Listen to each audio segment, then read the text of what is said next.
Why do I love art? Again, I mean, it's akin to the writing. Like, I think the world is an incredibly complex place. And I'm not saying that language isn't complex. Language is absolutely complex. But we behave like it isn't. And so we lean on it. And we pretend we're communicating with one another, and it's entirely unclear how well we are or not. And there's something about pictures and the way they condense things, the way they condense feeling and time and space, and the agency of the person who makes it and the agency of the person who looks at it, that I have always responded to incredibly viscerally. I love art because I love artists. They're the last people in the world, I think, who get to say no with impunity. I love the ethics of being an artist. I love art because it's the closest thing I have to helping me understand, love and freedom. These are the big ideas that art traffics in for me. And it doesn't represent those things for me. It enacts them. It is them. It is them. It is them.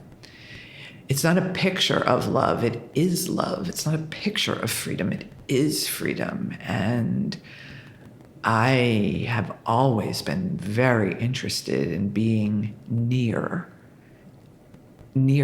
those things, those objects and those images that perform that work. Yeah.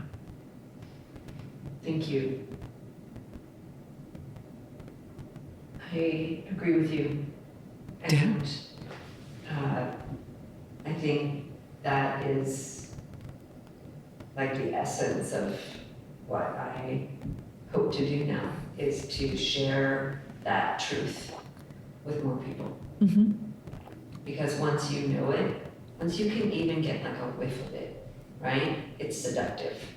Totally. And it is all powerful and all consuming and all optimism and hope and possibility.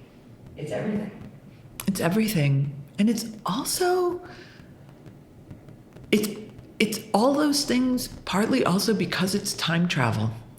Like, I think when you look at something from the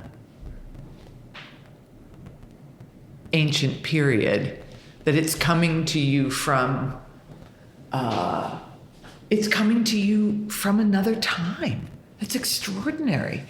And when you look at something made yesterday, especially if you're a museum person and you're thinking about acquiring it for your institution, you're not thinking about acquiring it for your institution for like right now. You're thinking about whether or not that object can withstand the time travel of the next 1, 2, or 3 centuries, right? I mean, Manet's Olympia has withstood the time travel. That's extraordinary, right? So that's another thing it's doing. That's another reason I love it. I'd love to be able to go into the future and go back in time. Art is the closest thing I've got to that.